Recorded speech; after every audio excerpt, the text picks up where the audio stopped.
I don't know how to start these things. I've never been able to start these things correctly. Fuck, I'm so out of the game, dude. Hello. Welcome to the Saeki House. Episode 1. Your one-stop shop for Asian... A-horror. A-horror. New term. No one's gonna use that. So this is a new podcast run by us. Unlike the last two that I've been on. We did not introduce ourselves. Oh. Well, I'm Joe. I'm Griffin.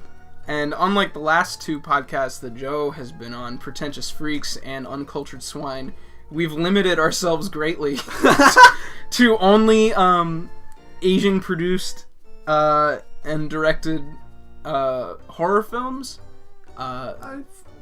thrillers, tokusatsu, sci-fi, probably some anime. Yeah, hopefully. I mean, Hopefully. I think in the bigger scope of things, it will be more condensed and have a better structure. Mm-hmm. Due to us limiting to just a specific location, I guess. Yeah. I mean, we've got plenty of material. Like, look at that yeah, shelf. Exactly. Like, that's that's like 6 years worth of podcasts up there. Oh god. Are they even here though? What? Are all of them here? Yeah, they're all here. Oh, okay. I don't bring all my movies to school anymore, so I only bring some. That's good. Mm-hmm. That's a good idea. So I can't imagine that episodes of this are going to be too frequent because I'm up at school so often. We're apart from each other. Right. Sadly. So I'm assuming winter break and summer are going to be the real big Saeki House recording sessions, and then other parts of the year are just going to be dead. I'd like to try to do it like at least once every 2 weeks over the summer for sure. Oh yeah, absolutely. Winter I guess would only be two. No, yeah, two recordings. We definitely watch enough movies for that to be completely possible. Yeah. So yeah, Asian horror podcast. It's not. I wouldn't call it. I wouldn't call these reviews, but I wouldn't. What would you? They're not analysis. What would you call these? Discussions. I mean, that's the simplest explanation for what we're doing. Yeah. Okay. I'm not going to give a rating to these movies. Are we going to give a recommendation? Yeah, of course. Or not? Okay. Dude, fuck number ratings. I don't like for number movies ratings at all. That's stupid. All right. So should we explain the title, Saeki House? Well, we're going to talk about the movies. I guess we are. So we figured the appropriate choice of film for the pilot episode 1 would be Ju-on 1 and 2. Probably the gateway for a lot of people. For me, I know that. Or at least the Grudge movies themselves. Mm-hmm. Was a gateway for a lot of people to kind of experiencing Japanese horror in the early 2000s. So yeah, Ju-on 1 and Ju-on 2 were released in 2001 and 2003 respectively. Both are were directed by Takashi Shimizu. They're the third and fourth films in the franchise after Ju-on the Cursed 1 and 2, which were direct-to-video titles, which you could find on Shudder. Yeah, if you want to pay for that. If you're a fucking nerd. If you got the money to pay for an exclusive. So how many times have you seen Ju-on 1 and 2? I've seen Ju-on 1 probably twice. Twice? I think twice, and this is the second time. I think. Well, I wasn't super into them. Yeah. At first. You didn't like them when I first showed them. No, to you. not at all. I don't know. I didn't like horror movies. Period. Yeah. I don't know if you think they're better movies at this point after being such an experienced J-horror viewer. I don't see, because most people when they talk about these original Ju-on films, they're kind of like this, like these and Ringu are sort of like the cream of the crop for most people, but you weren't super keen on them. I don't think Ju-on 1 is. I think Ju-on 1 is... Ju-on 1, the problem it has is that it's cheaper than 2. Yeah. Significantly. It's a cheaper movie. And going through them again, especially, the reasons why I'm not a huge fan of Ju-on 1 are completely different of when I first watched, like, Japanese horror movies. Yeah. I was fairly close-minded back then. Funnily enough, I was really into horror video games, but I was pretty dismissive of horror movies in general. I think, well, when I was younger, I wasn't super into horror movies, and then in, like, middle school, I started to get really into them, and then in high school, I was, like, really into horror films, but I watched all sorts of, like, Godzilla and stuff, but I'd never delved into Japanese horror, and then one day I was browsing Netflix on my Wii U gamepad on a rainy afternoon, and just Suggestion man. Yeah, and I just sort of started up Ju-on back when it used to be streaming on Netflix, and so the first time I ever watched this movie was on my Wii U gamepad, and I thought it was awesome. I thought it was so clever, and then yeah, that started my downhill spiral into Asian horror after that. God, let me think. I'd probably played Resident Evil 4 before that, and I'm pretty sure I had looked up gameplay walkthroughs of the Silent Hill series. Yeah. So that was my exposure to it, and I had enjoyed those with, like... To J-horror? To J-horror, yeah. Yeah. And I didn't... even then, my understanding and liking of those things was very limited to, like, it looks cool, sounds cool. And even those, I wasn't like, very analytical. Silent Hill and Resident Evil are really well made, but they're very Western too. Yeah. Especially Resident Evil. Especially Silent Hill. Well, Resident Evil is more action-oriented, which makes me consider it more Western than Silent Hill. But Silent Hill is set in, like, Pennsylvania. I mean, West Virginia, isn't it? I thought it was a Pennsylvania mining town. Oh, it might have been. But I don't know. Either way, that was my exposure to it up until I'd moved back and we had started hanging out again. And you were trying to get me into a bunch of these movies that I thought were not shit, but I was just I was dismissive of it because it's another country that's it's cheaper made movies in comparison to, like, American movies. Yeah.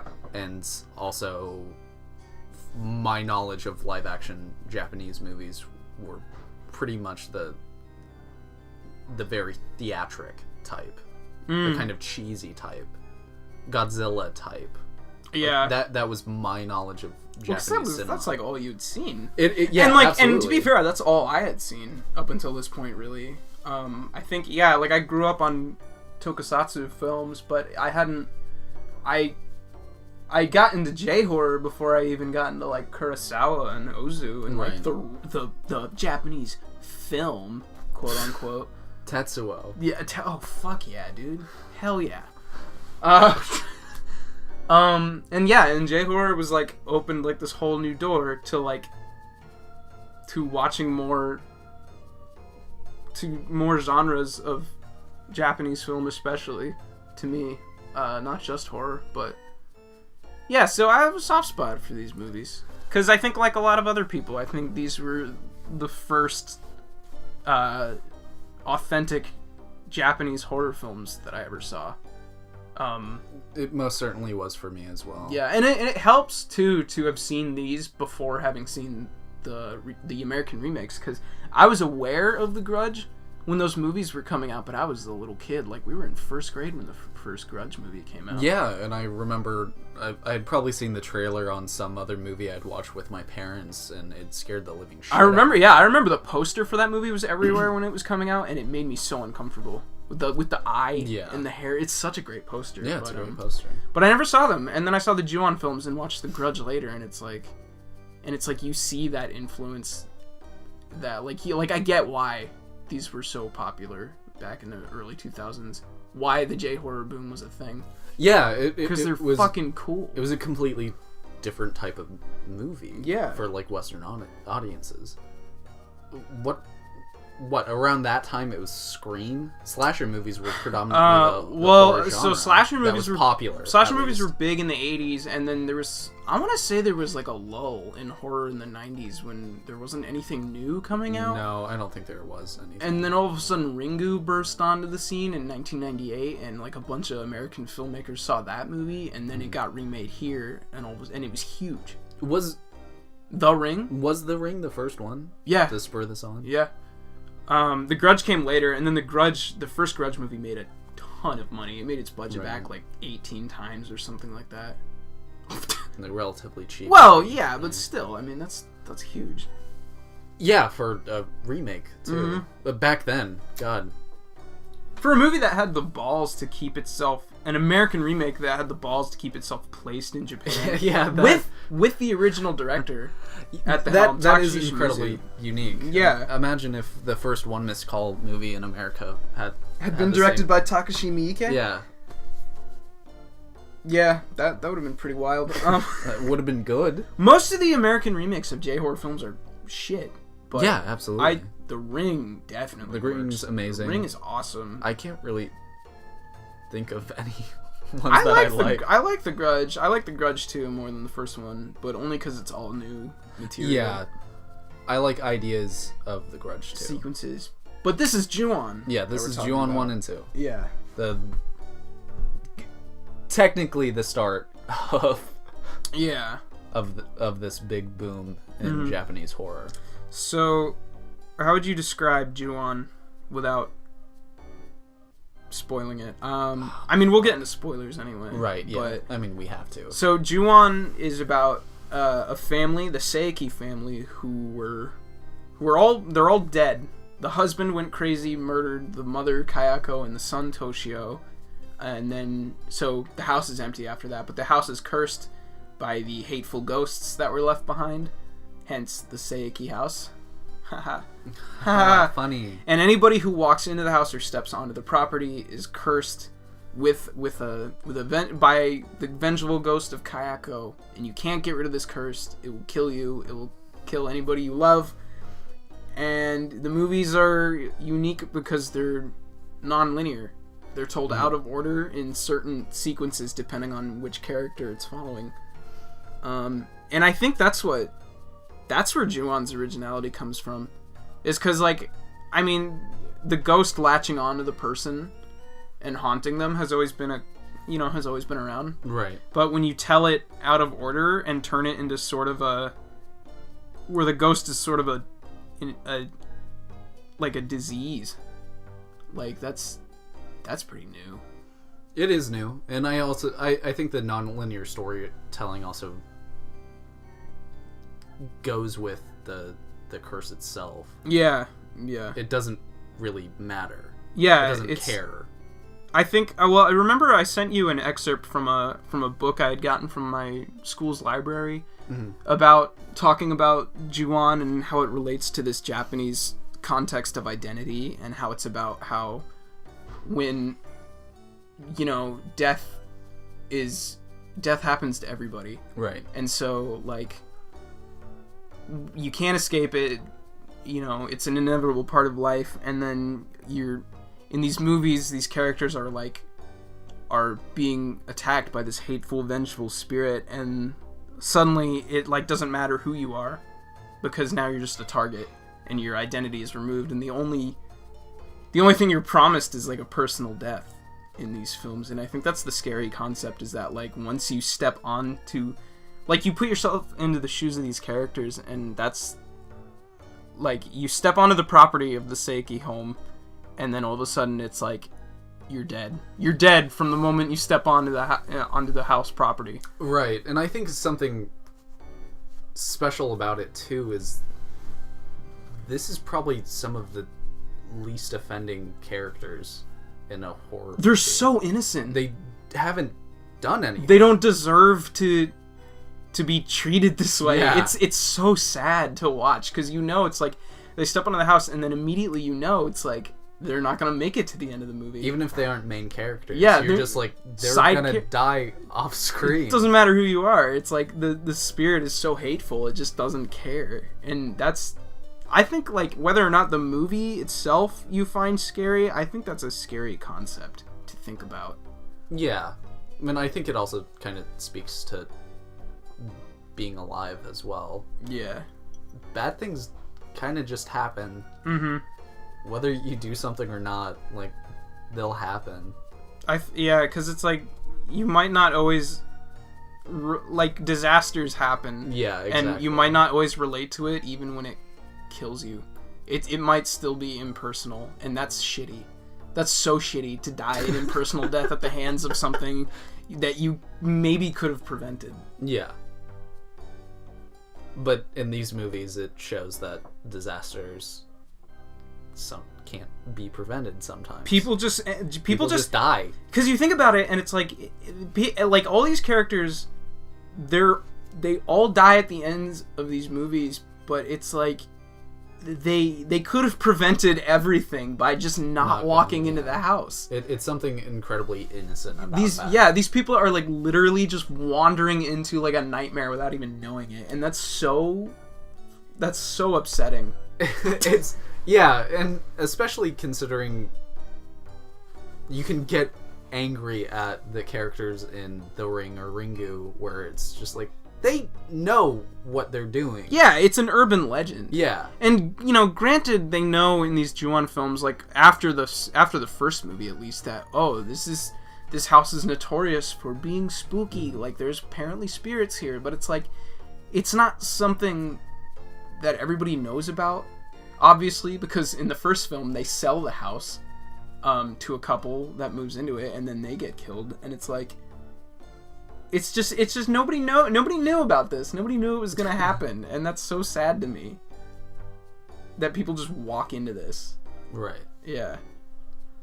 So that's the basic premise of the Ju-on series. Yeah. That's the background. Is non-linear, impersonal, inescapable death at the hands of an angry lady. Yeah. Cute angry lady. Hey. My Kayako Saeki, my first celebrity crush. That's stupid. That is so stupid. So Ju-on 1. Yeah, I'm not sure how to describe Ju-on 1 other than that. I with Ju-on 1, I think it is an incredibly solid stepping stone for the series. From video to theatrical release. Video to theatrical. Almost like a proof of concept. This is what this is. Yeah. Kind of. I think where it falls short for me is in the, opposed to Ju-on 2, is in the technical aspects of it. Like, you know, obviously the camera work isn't as inventive as it is in the second film. Right. There's less locations in it. There's less sequences of actual special effects, which is fine. Mm-hmm. But the makeup on Toshio and especially Kayako is not great. No, I mean even the hair on Kayako is comical. Yeah, it's I mean, I love hair. The characters of Toshio and Kayako, the two ghosts, I love them. I love that as a concept, the mother and son ghost that are, you know, both died such hateful deaths that they're together. Mm-hmm. They're just together forever, and I think that's. I love that concept, but they don't look great in this film. No, they're. I would say they both look pretty fucking creepy in the second movie. Absolutely. Yeah. But in the first movie, it's like they're scarier when you in glimpses. Yeah. Like Kayako at the window and, you know, stuff like that. Like stuff where you don't really get to see them all that much. And I think that's one of the reasons why I'm not a huge fan of the first one still, is it lingers on what are supposed to be scares, but they aren't necessarily scary. No.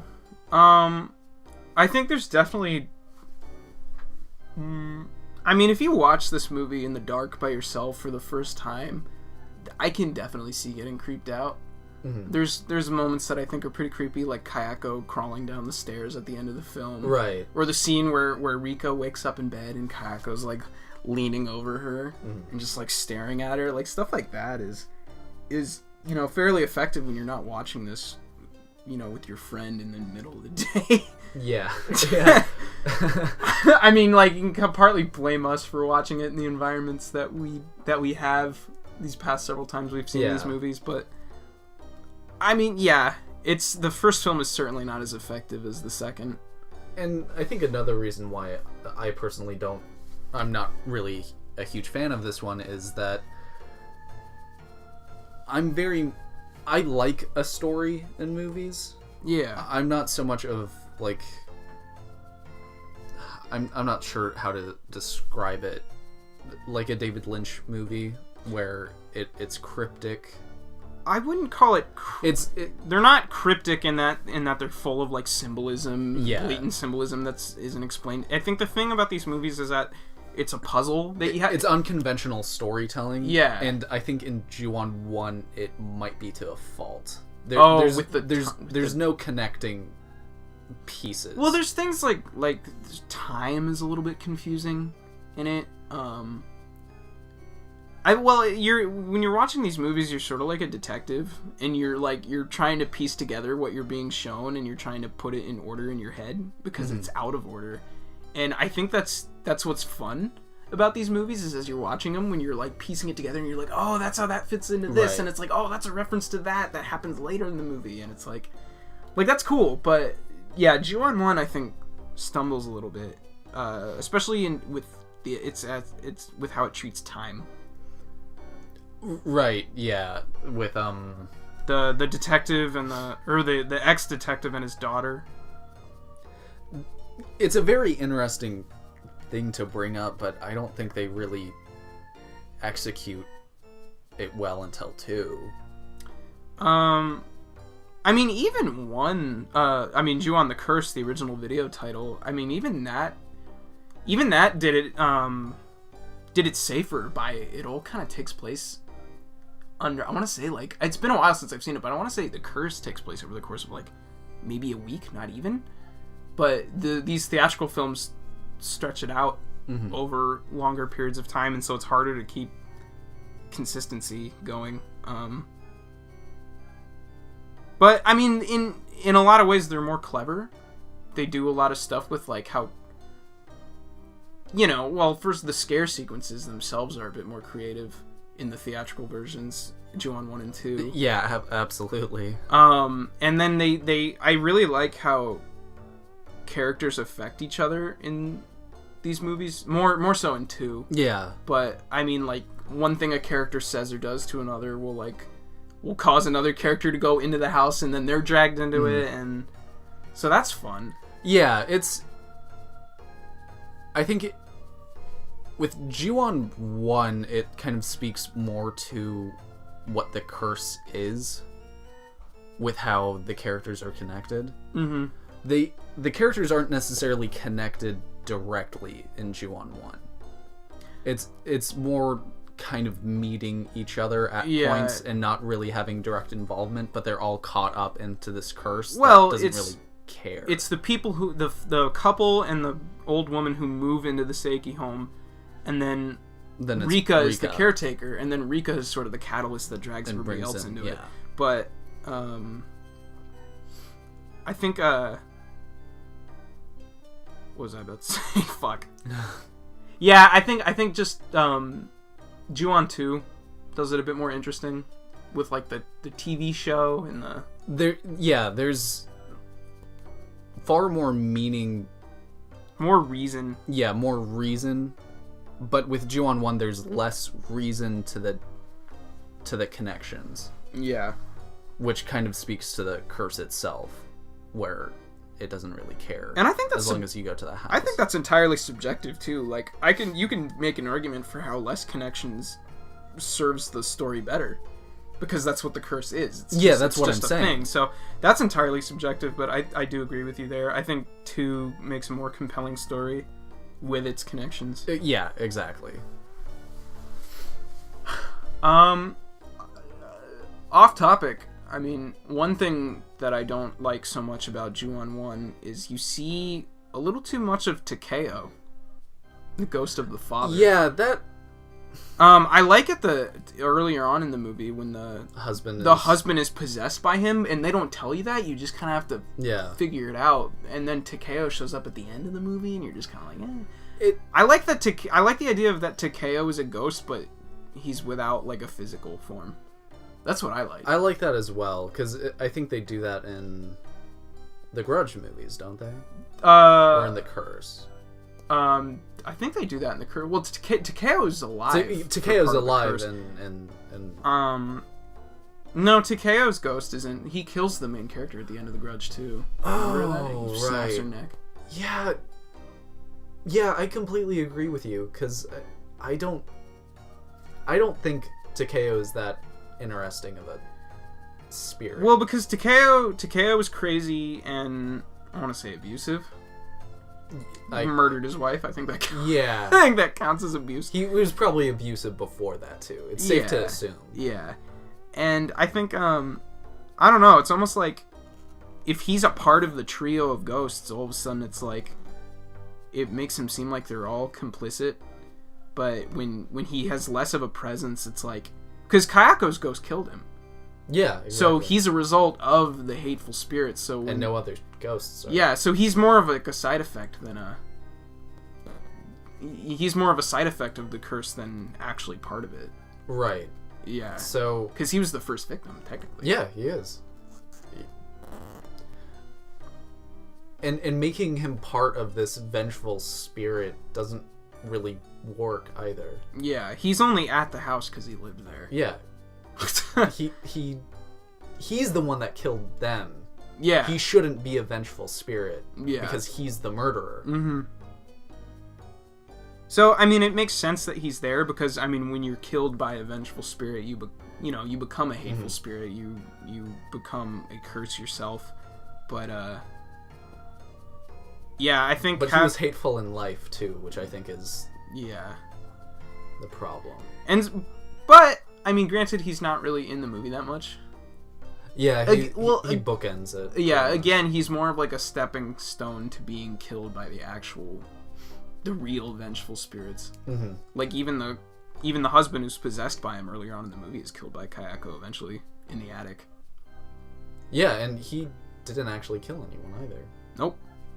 He hit his wife's body. He hit his wife's body in the same place that Kayako was hit. Yeah. And he tried to save his sister, which is actually a fairly nice scene if you understand what's happening. Mm-hmm.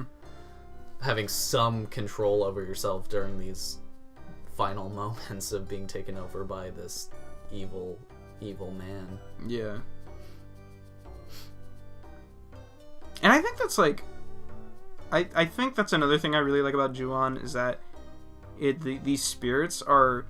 A lot of movies will try to give their ghosts like backgrounds and try to make them like maybe sympathetic, and it doesn't always work, or like their backgrounds are convoluted, or like there's a reason for them being as evil as they are. I don't know how many times a horror movie has tried to make a ghost sympathetic, and I do not give a shit. I know, it's like I don't care. But like when you introduce a ghost where the whole concept is that it's literally pure evil and nothing else. It's like barely even sentient. It's just hate and evil that's out to just get anyone. That's freaky. And I know like that's not your favorite thing, but that idea that would exist in any sort of universe is like really, because you can't stop that. When it's just pure hate and evil, it's like, how do you can't reason with it. Right. You can't exercise that because it's not going to care.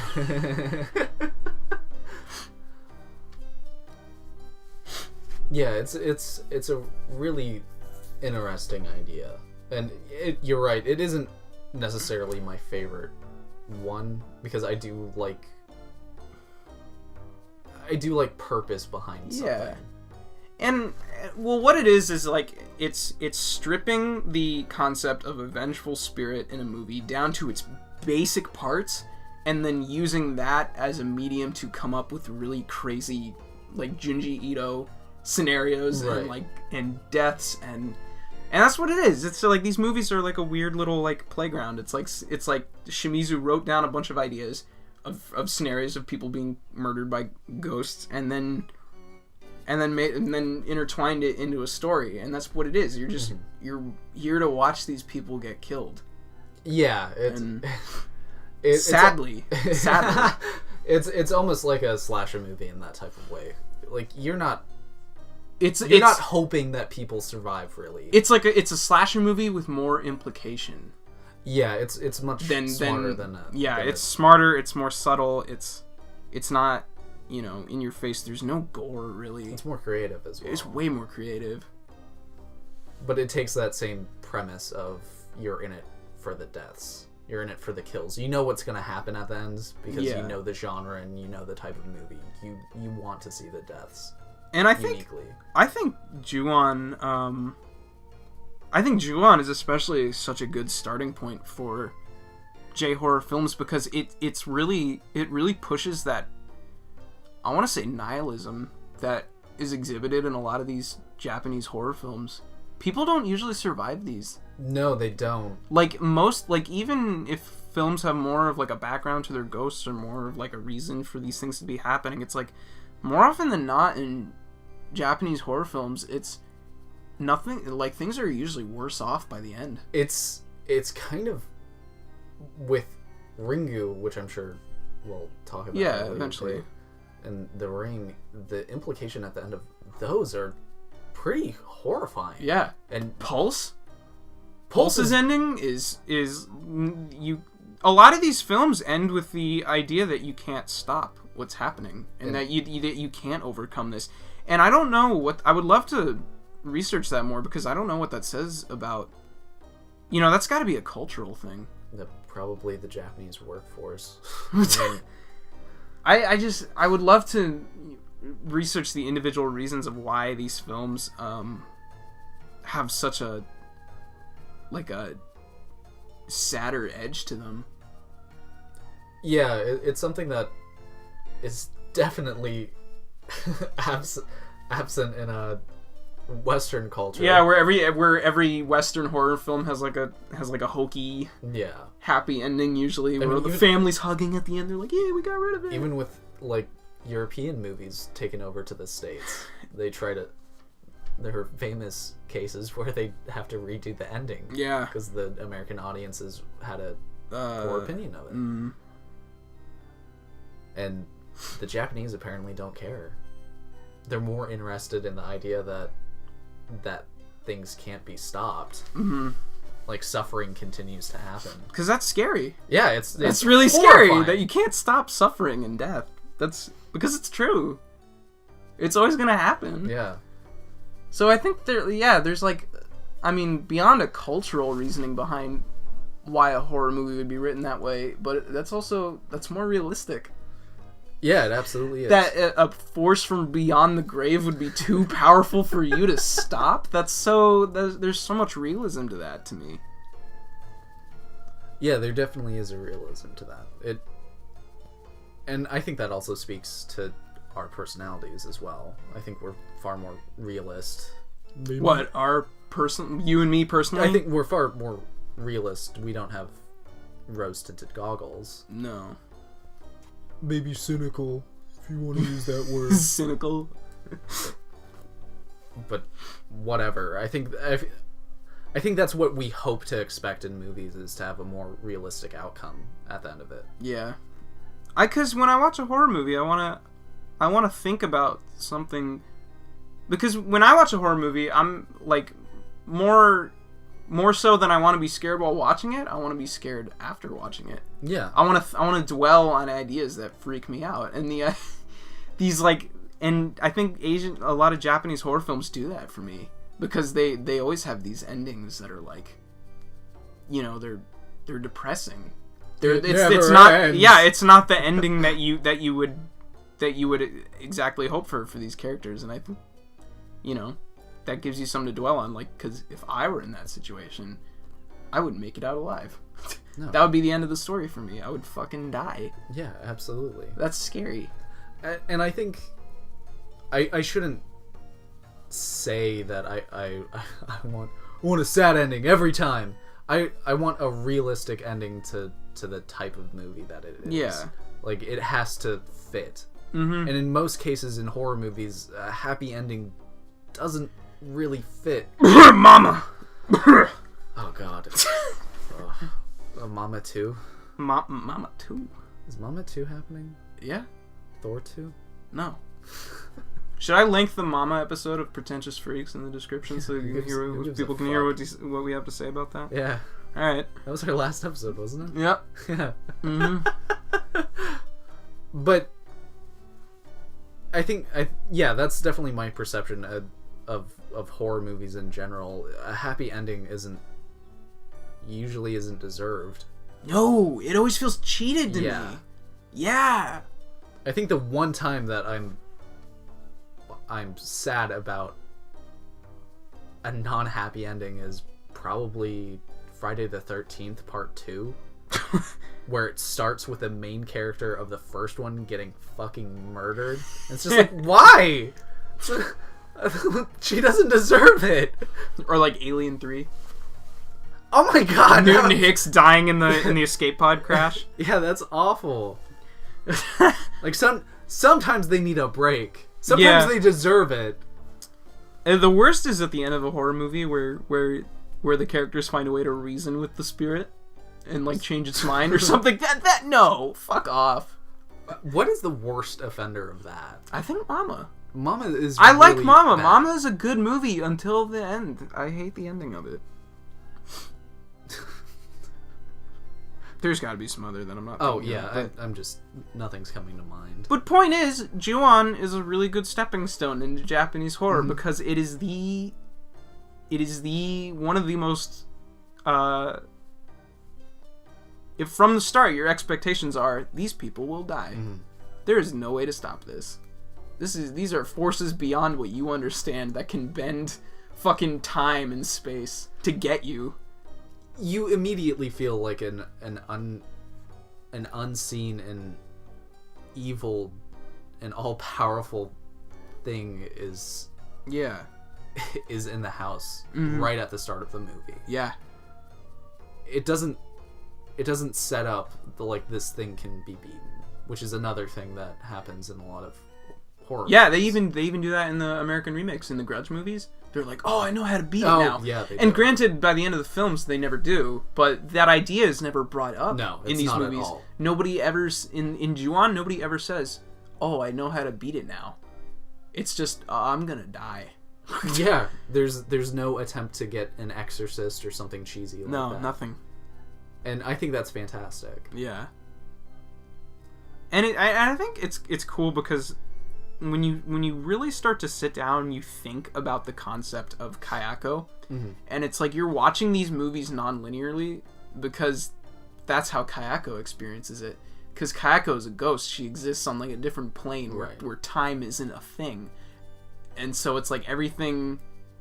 Kayako knows what's about to happen. She knows who's coming to the house. She knows where to get these people. It's like you're a spirit. You're a twisted ball of hate, and you don't exist anywhere. You're like cosmic almost. Like that's pretty freaky. Yeah, it is. That's cool shit. Yeah, it's really cool. Yeah, it's so creative. I love it. I think that's all I have to say about one. We're going on 40 minutes here. Oh my god. 39 minutes. Wow. Yeah. Well, I still have more to say about 2. Alright, let's move on to 2 then. I fucking love 2. 2 is awesome. 2's I love really 2. good. Yeah. A lot of people will tell you that 2 is more of the same. Which is kind of true. It's the same format and everything, but the characters in 2, like the main quote unquote character, the catalyst is the horror film actress who was pregnant and lost the baby and her husband in a car accident. Well, her husband's in a coma. So it's like I have a reason to care about the character now, which I didn't ask for, but they gave it to me. Yeah. So, I mean, that's just icing on the cake. And I think when I first watched that, I didn't pay attention to that part of it. Really? I still wasn't like, this shit. Yeah. This is a listless and careless horror movie. Yeah, but it's really not. It's not at all. You have a reason to care about every single character, and especially the main character. Yeah. Because every story is tightly connected to her. Mm-hmm. And yeah, and even the other characters, everybody kind of has a moment in this movie where you're given a reason to think that they're a good person. Mm-hmm. Like, the horror actress and the hairstylist or the director, they all like everybody has like a scene together where they're just being friendly, Mm-hmm. and so they're nice people. And so now it's like, oh, and as you're watching these scenes, you're like, oh, I have to watch these people fucking die later. And I think that's like, again, it's icing on the cake. It's like now, not only am I seeing these people unable to escape death, but I'm seeing people that I like Mm-hmm. being unable to get away from it. And that's like scarier. It's freaky. It definitely is. And like you said just now, characters talk to each other for more than just a minute. Yeah, it's no longer like in passing. Yeah. It's like they're all in this together. Like, because it's part of a reality show, they all made the conscious decision to walk into the house. And like, you know, they all stumble into this nightmare. And it's like, and the other thing too is that like even more so this time they knew what they were getting into almost. Because they knew the house had a reputation of supposedly being cursed, but they didn't believe it. And it's been decades, right? There's been a lot of deaths in that Several, house. yeah, like the house isn't for sale anymore, I Yeah. think. Yeah.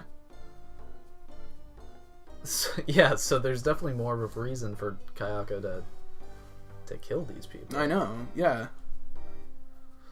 It's their own carelessness that led them to their death. There's a cohesive there's a narrative. Yeah, there's a narrative. Because when in Ju-on 1 you're just kind of jumping into this like ring of deaths that are happening, but you know, when you put Ju-on 2 in order in your mind, there's a solid start and a finish to the story. Especially with the concept of Kayako trying to be reborn through the main actress. That's an ending. Like there's an end point now. Because by the time Ju-on, the first one, ends, it's like it's still like a look into like this like string of murders. But yeah, now we have a narrative. So that's cool. That's why I like to. Yeah, I like it for that reason as well. And I think it connects itself really well too in comparison to Ju-on 1. Because in Ju-on 1, some of the characters are connected by another character. Yeah. And then connected to another character that connects back to the main character of sorts. Yeah.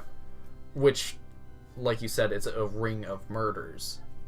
So one connection is connected to another that's connected to another that ends up being connected to the main one. And I think with Ju-on 2, it's done a lot better of having two kind of catalysts, two connections, which is the main character. I don't remember her name. I'm really bad with In the second film? In the second film. Oh, fuck, man. Rika's the first one. Yeah, she's called the Horror Queen. Yeah, the Horror Queen in the first one, and the Saeki House. Having the two connecting parts, and also having the Horror Queen deeply connected to Kayako. Yeah. And Toshio. I think that makes a much more interesting plot. Deeply connected in a disturbing way too. It's like awful. Kayako doesn't kill her because she needs her womb. Yeah. That's gross. That's scary.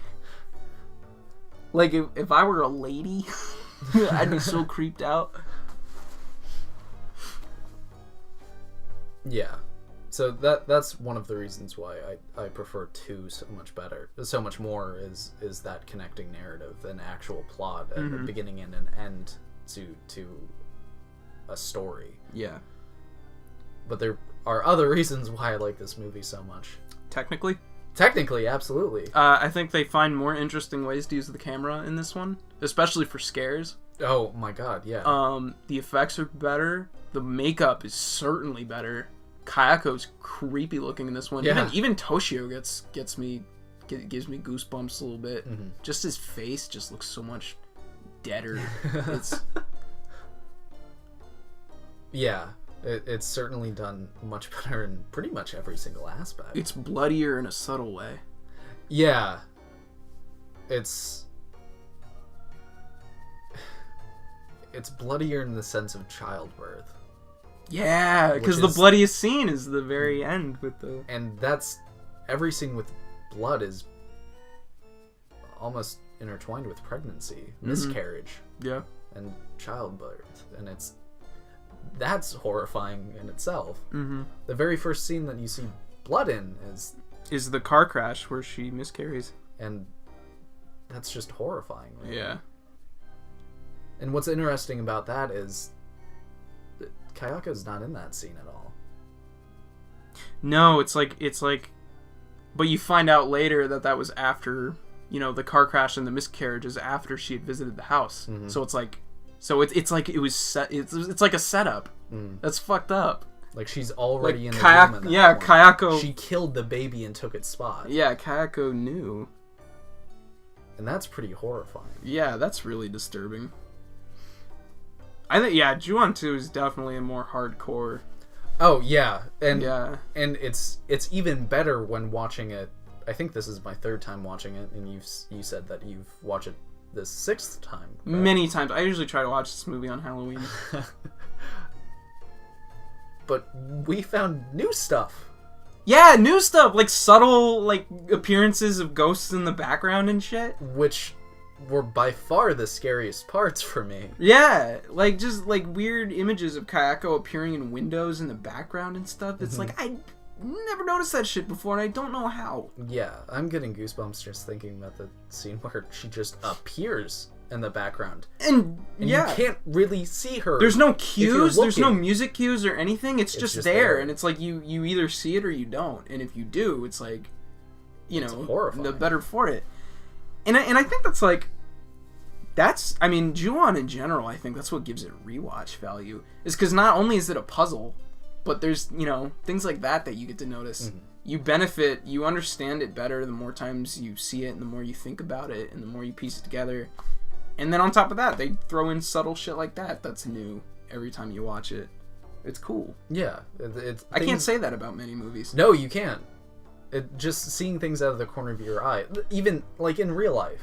Yeah. Like, seeing something in the corner of your eye and it's not there. Because you all have that moment where you're home alone and you're walking down the hallway of your house and you see something, like, in a room in passing that you're like, wait a minute, the fuck was that? And you get that vibe watching these movies. Yeah, you're like, absolutely. What the fuck was that back there? It's like, did that actually happen? Yeah. And we have the pleasure of being able to rewind. Yeah. While in real life we can't. And that's exactly what happens with these characters so many times too. It's seeing something that could be there. You're that outside perspective that gets to... You're just there. It's like you're being forced to just watch something terrible. Yeah. And I love that. I love these movies. I love 2. I love them both. I think they're a lot of fun. But 2 is certainly the better one. Yeah. And I didn't appreciate it as much as I do now when I first watched it. Mm. But now I've loved this genre so much just from my many experiences with a variety of different movies. I think, and watching a lot of bad ones too. Yeah, thanks to I think these 2 movies, J-horror is so Asian horror in general is so deeply rooted in my life now because I consume so much of it, and it's like I'm always reading about it, and I'm always finding new movies to watch and like video games to play and stuff, and it's like my favorite thing now. I love it. Yeah. I just love the creativity involved and the the nihilism of it. It's great. It's good stuff. Yeah, thank you, Ju-on. Yeah, thank you, Ju-on. Thank you. Thank you, Asians, for oh my god, for for making horror good. Thank you, Mr. For Shimizu. making it unique. I think Takashi Shimizu is due for a nice old comeback. Any day now, he's gonna make a pretty sick movie. I hope. The Grudge 4. No. Oh fuck! Oh, the Grudge reboot. Oh god. At the hands of Nicholas. Do you want to talk Pesky? about that? I think his name is. Are we done with Ju-on 2? I don't know. Hollywood is rebooting The Grudge with a director that I have a lot of faith in. But it's not about the Saeki. I have worries about what the script will be, what the story is, or what the ghost is, because they're not reusing the Saeki family. But I have so much faith in the director. I really do. I really liked his first film, The Eyes of My Mother, which you should watch. Can't talk about it on here because it's not an Asian horror film, but it's taboo. It's taboo. We can't do it. But yeah. Yeah. Well, hopefully it's good. Hopefully it's Japanese, Asian at the very least. I don't know why they'd make it anything other than a Japanese house. Yeah. Or Japanese ghost. I think if you want to get into Asian horror, or if you like horror movies and want something new and different and you haven't seen Ju-on, watch literally any of them. But especially these two. Absolutely. Yeah. Because I enjoy The Curse a lot as well. Because that one also has more of a narrative than... That one revolves around like a family. I think. Like just a family. And then there's White Ghost, Black Ghost, which I'm sure we'll talk about at some point. Yeah. The spin-offs. And then there's the remakes, which we visited briefly. We visited the second reboot in Pretentious Freaks, which I can link again in the description. What, Beginning of the End? No, Final Curse.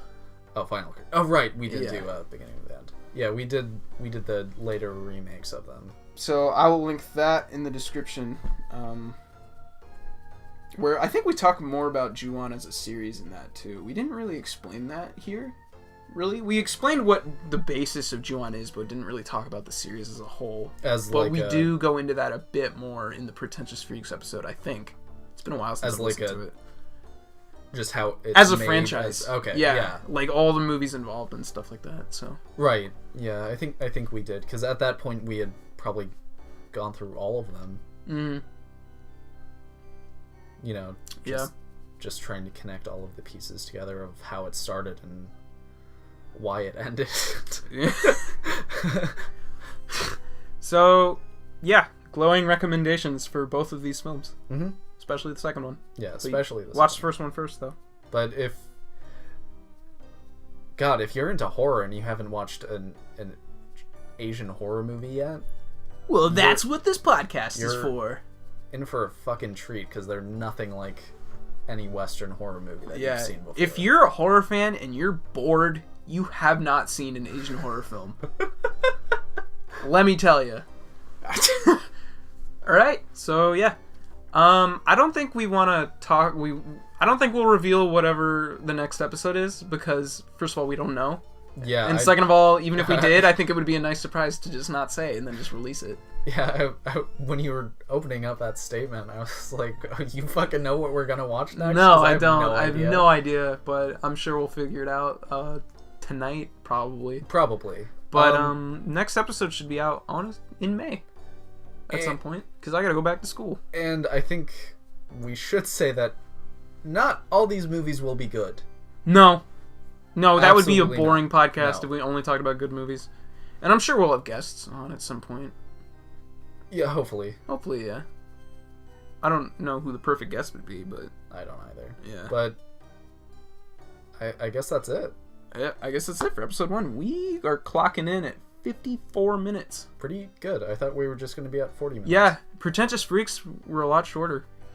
Those were like 20 minutes. 15, 20-minute episodes. So this is good for us. Yeah. Neat. Alright, thank you for listening. Yeah. This is Griffin. I'm Joe. This has been the Saeki House. Thank you for visiting. Yeah. You're cursed now.